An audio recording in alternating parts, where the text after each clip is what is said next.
Xin chào anh em ơi. Hôm nay Viber Vạn Thọ xin chào anh em ơi. Hôm nay em có về một cây bật lửa Katia.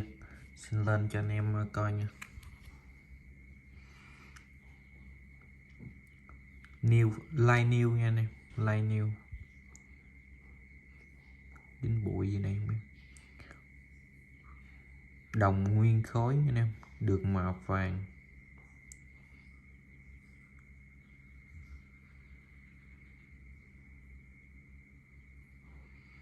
Bơm xăng nha anh em. Bơm ga chứ lộn, xin lỗi anh em.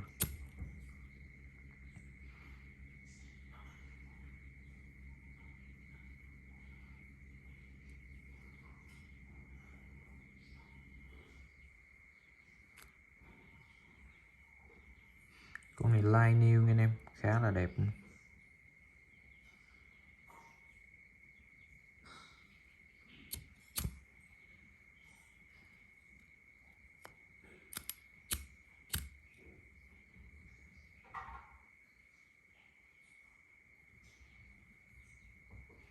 Một con Katia đồng nguyên khối màu vàng, light new nha anh em, full box.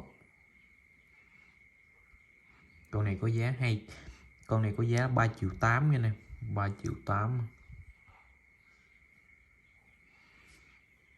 Anh em nào cần hình chi tiết thì cứ inbox Zalo cho em ơi. Với lại Nam về được vài con đời xưa new nha anh em. 69 new, 65 new, 80 new, 84 new nha anh em. 5 con này đều new hết. Với lại một số slim new luôn nha anh em, new full box. Đời 6x 7x.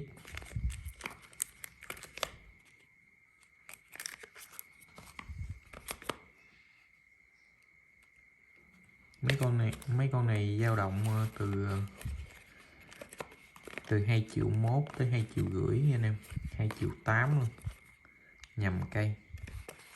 Anh em nào thích thì cứ inbox Zalo cho em 0904 000 704 nha anh em. Còn mấy cây này anh em cần chi tiết thì cứ inbox Zalo cho em. Một phần tại em gom đơn này kia về thêm vài đơn nữa nên em mới gom lại em mới lên nha anh em.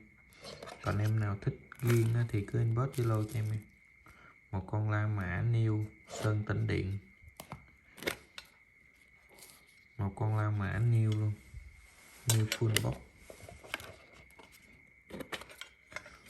Một con La Mã đồng nguyên khối new full box nha anh em.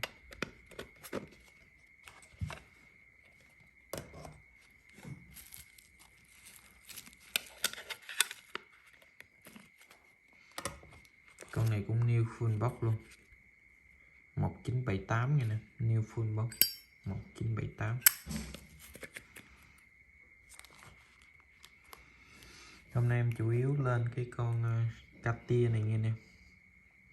Anh em nào thích thì kênh inbox Zalo cho em ơi. Em xin hết tại đây nha anh em. Em xin cảm ơn ạ.